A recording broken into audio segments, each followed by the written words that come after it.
요즘에 이제 이슈가 되기도 했었죠. 유튜브 보면 이제 뼛소리 내면서 이제 치료하는 네.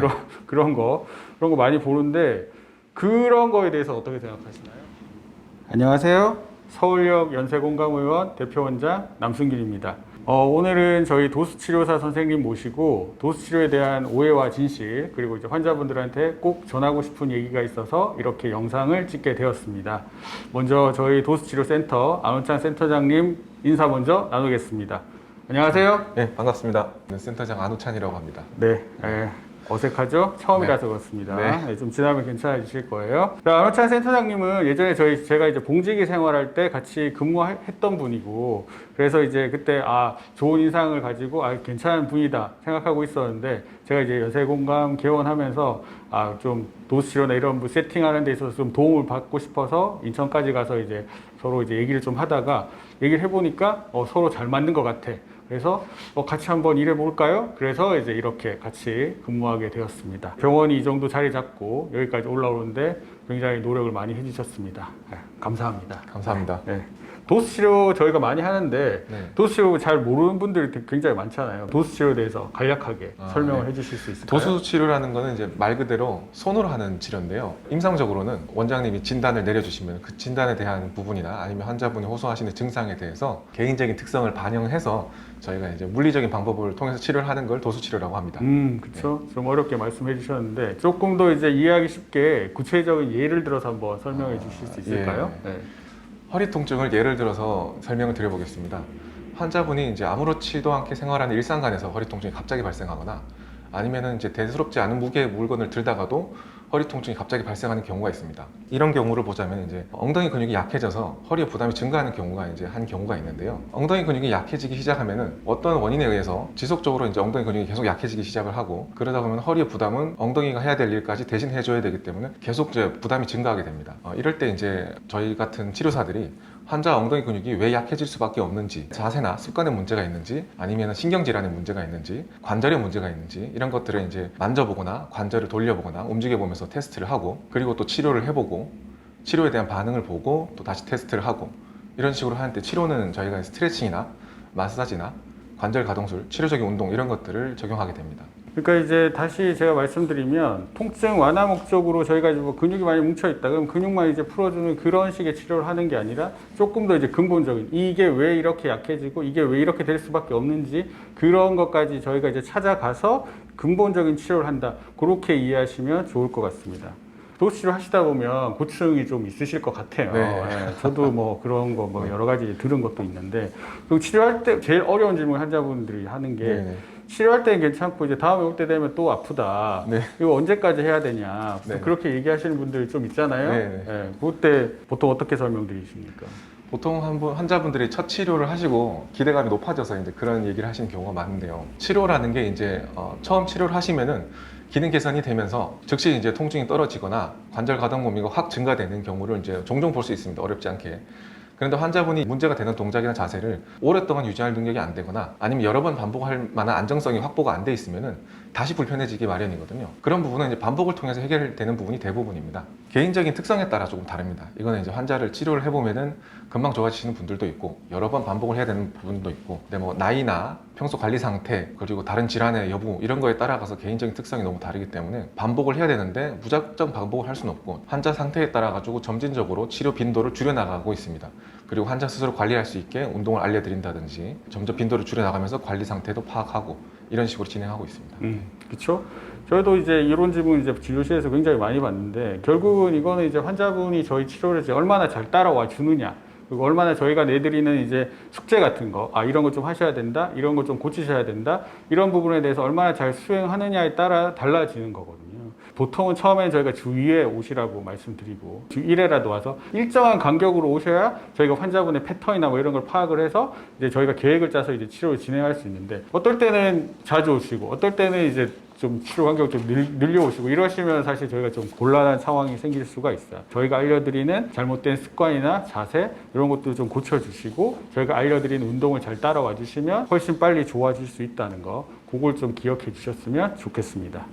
예, 그래서 이제 제가 진료실에서 환자분들한테 늘 드리는 말씀이 오래 앉아 있지 마시고 1시간에 한 번은 좀 일어나시고 스트레칭이나 가벼운 운동 같은 거를 좀 매일 하시면 좋다. 근데 대부분 잘 못 하시더라고요. 요즘은 저도 그런 걸 많이 실천하면서 몸이 점점 좋아지는 걸 느끼고 있어서 환자분한테 조금 더 적극적으로 말씀을 드리는데, 그 아무튼 센터장님은 환자분들께 생활 속에서 이런 건 꼭 좀 해주셨으면 좋겠다 하는 그런 게 있으실까요? 원장님 말씀하신 내용에서 연결해서 보자면은 이제 아마 바른 자세에 관한 얘기 같은데요. 바른 자세라는 건 사실 정적인 부분만으로 이해하기는 굉장히 어렵습니다. 저희가 이제 해부학적인 구조물들의 배열, 탑을 쌓는 것처럼 그런 식으로 개념을 이해하면 좀 어려운 부분이 있고요. 저희가 몸을 자유롭게 움직일 수 있고 이렇게 가동 범위 제한이 없고 이런 부분도 이제 포함이 돼야 되는데, 팔을 들어 올리거나 자리에서 일어나거나 이럴 때도 바른 자세는 그 전에 반드시 준비 단계로 거쳐서 갑니다. 바른 자세가 제대로 되지 않는다는 것은 이제 어떤 동작이나 기능에 문제가 있다는 걸 의미하거든요. 그래서 이제 환자분들한테 특정한 동작이나 아니면 잘 되지 않는 자세를 개선시켜 드리면은 바른 자세는 즉시 이제 개선이 됩니다. 그럼에도 불구하고 바른 자세가 잘 안 된다 그러면 움직이는데 문제가 있거나 기능에 문제 있다고 봐야 되거든요. 그래서 바른 자세를 위해서는 이제 휠체어나 밴드 같은 걸 구속시키는 것보다는 운동이나 아니면 행위를 계속 반복을 해서 기능을 개선시키는 게 더 효과적입니다. 그렇죠. 네, 저희도 이제 항상 말씀드리는데, 이게 휠체어나 이런 뭐 그런 교정 기구들 같은 거는 쓰면 도움은 되는데, 이것도 본인이 의지가 있고 근력이나 이런 게 다 있어야지 이제 큰 도움을 받을 수 있는 거지, 전혀 없는데 이제 그런 걸 쓰시면 더 불편하고 더 힘들어지는 경우도 굉장히 많습니다. 그래서 그런 거는 조금 더 신경 써서 쓰셔야 되고, 그냥 쓰시는 분들 많은데 거기 설명서에 그분들이 이제 만들어 놓은 제품의 이제 설명서에 보면 되게 잘 어떻게 앉아야 되는지도 잘 설명이 되어 있거든요. 근데 이제 보통 그런 거 없이 그냥 앉으시는 분들이 많은데, 그것도 좀 한번 읽어보시면 도움이 되실 겁니다. 환자분들한테 이건 좀 안 했으면 좋겠다, 이런 습관을 좀 고쳤으면 좋겠다, 이런 것도 있을까요? 다리 꼬는 거 좀 안 하셨으면 좋겠어요. 다리 꼬는 거. 네. 다리 꼬는 게 왜 안 좋은지, 이제 다리를 꼬면은 체형이 어떻게 변형이 되는지 좀 구체적으로 설명해 주실 수 있을까요? 다리를 꼬면은 이제 그냥 육안으로 봐도 바로 앉는 거하고는 조금 다른 휘어 있는 모양을 확인하실 수가 있는데, 다리를 꼬시게 되면 일단 자세 유지근이라고 하는 애가 일을 안 해도 될 만큼 다리를 꼬여 있는 상태 긴장도만으로 자세를 유지하기가 수월해집니다. 다른 말로 하면은 자세 유지근이 일을 안 해도 된다는 얘기는 안 할 수도 있고 계속적으로 이제 활용이 안 된다는 얘기거든요. 그러면 자세 유지근이 일을 하는 방법을 이제 점점 잃어버리고 결국에는 다리를 꼬지 않으면 앉아있는 게 불편할 정도로 다리를 꼬게 되는 악순환이 반복이 됩니다. 그래서 다리를 꼬시는 거는 가급적이면 좀 안 하시는 게 좋을 것 같습니다. 알겠습니다. 저도 이제 다리 꼬는 게 더 편한 의자들이 있거든요. 좀 딱딱한 의자 이런 데 앉으면 저도 이제 다리를 꼬게 되는데, 근데 그런 거는 확실히 이제 말씀하신 것처럼 뭔가 기능이 떨어져 있기 때문에 하는 행위가 훨씬 몸이 편하게 느끼는 거거든요. 그 나쁜 행동을 하는데 몸이 더 편하다, 그러면 그거는 몸이 진짜 안 좋은 겁니다.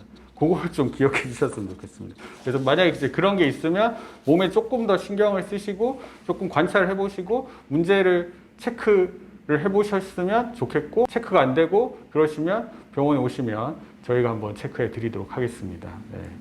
뭐 이런 것도 좀 많이 하시죠. 환자분들이 좀 물어보시죠. 이거 도수 치료 이제 마사지 같이 생각하시고 뭐 특별하게 뭔가 해달라고 하시는 분들이 있어요, 가끔. 예전에 제가 다니던 병원에 그때 이제 들은 얘기로는 뭐 다른 데서는 뭐 따뜻한 물수건 같은 걸로 뭐 몸도 닦아주고 뭐 이러는데 여기는 그런 거 왜 안 해주나 뭐 이런 얘기 하시는 분도 있다고 그러시더라고요. 네. 그런 경험 있으신가요? 있습니다. 뭐 치료하러 일하면서 어쩔 수 없는 일인 것 같고요. 이제 많이 안 알려져서 그런 것 같습니다. 환자분들이 저희 그 마사지만을 원하시는 경우도 있어요, 노골적으로. 근데 이제 뭐 그런 경우를 이해를 못하는 건 아니고요. 근데 환자분들이 이제 치료를 해보시면 이제 치료가 신기하시거나 재밌으니까 이제 치료를 겪으시면서 점점 바뀌기는 하시는데, 마사지만을 원하시는 경우도 있고, 어떤 경우에는 이제 운동을 하다가 다쳐서 오셨는데 운동 치료 없이 치료를 원하시는 경우도 있고, 치료사로서 좀 곤란한 경우가 종종 있는데, 이런 부분은 이제 일을 열심히 하다 보면 해결되지 않을까 싶습니다. 그렇죠. 이게 도수 치료가 이제 뭔지 잘 모르는 분들이 꽤 많아서 그런 거라서 저희가 조금 더 바른 도수 치료가 어떤 건가, 이게 진정한 도수 치료다, 그런 것들을 조금 더 알리기 위해서 이 영상을 찍고 있는 것도 있습니다. 요즘에 이제 이슈가 되기도 했었죠. 유튜브 보면 이제 뼈소리 내면서 이제 치료하는 네. 그런 거 많이 보는데, 그런 거에 대해서 어떻게 생각하시나요? 네. 뼈소리가 나는 치료 할 수 있죠. 할 수 있는데 그런 부분이 이제 그 치료의 여러 가지 방법 중에 하나입니다. 뼈소리가 나면 이제 마치 그게 뼈소리가 나는 것 자체가 치료가 되는 걸로 포장돼서 뼈소리를 내기 위해서 치료를 하는 경우가 있는데 그런 경우에는 오히려 이제 관절이나 몸이 헐거워질 수 있거든요. 그런 것보다는 이제 여러 가지 방법 중에 하나로 필요할 때 활용되는 경우가 맞는 것 같고요. 그런 임팩트에 집중하시는 것보다는 치료 효과에 집중하시는 게 좋을 것 같습니다. 그리고 뭐 치료 방법은 치료실마다 다 다를 수 있기 때문에 질문을 좀 많이 하시고 좀 관심을 많이 가져주시면은 건강한 도수 치료가 자리 잡는 데 도움이 좀 될 것 같습니다. 아, 네. 오늘 도수치료에 관해서 여러 가지 이야기를 나눠봤는데 저희가 드리고 싶은 메시지 중에 이제 제일 중요한 메시지 중에 하나가 도수치료는 마사지가 아니라는 거. 그러니까 마사지라는 거는 이제 근육이 뭉쳐 있고 이런 아픈 곳을 그냥 손이나 팔꿈치 같은 걸로 근막 이완을 시켜주는 치료 방법 중에 하나긴 한데 도수치료라는 거는 꼭 그것만을 이용해서 하는 게 아니라 저희가 이제 추구하는 거긴 하지만 몸 상태에 대해서 치료사나 의사나 이런 분들이 이제 계속 질문을 하고 테스트를 하고 그래서 그런 반복 과정을 통해서 환자분의 통증의 이제 더 근본적인 부분 그 부분을 저희가 찾아가고 찾아서 치료하고 이게 이제 중요한 포인트입니다. 아까 앞에서 이제 센터장님 말씀해 주셨지만 그 환자분들도 치료를 받으면서 질문을 많이 하셔야 돼요. 그리고 치료사도 환자분한테 질문을 많이 해야 되고 근데 이제 그런 게 없다. 그런 거 없이 그냥 치료만 한다.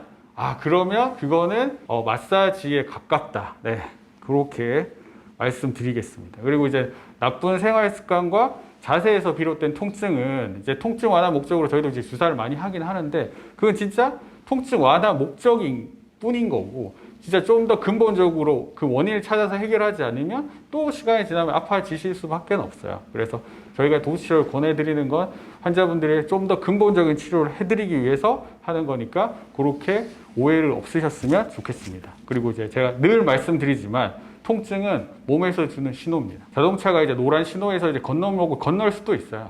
건넌다고 해서 늘 사고가 나는 건 아니죠. 사고가 날 수도 있고 안 날 수도 있는데. 근데 사고가 나면 보통 큰 사고가 나죠. 그래서 몸도 마찬가지입니다. 노란 신호일 때 치료를 하면 금방 좋아져요. 근데 이제 노란 신호를 무시하고 몸의 신호를 계속 무시하고 있으면 병을 점점 키우는 거죠. 그러면 빨간불이 되고 빨간불이 되면 멈춰서야 됩니다. 그러면 일상이 이제 무너지는 거죠. 그렇게 되지 않으셨으면 좋겠습니다. 네, 통증 공감하는 만큼 보입니다. 지금까지 남승균, 안우찬이었습니다. 네, 감사합니다. 감사합니다.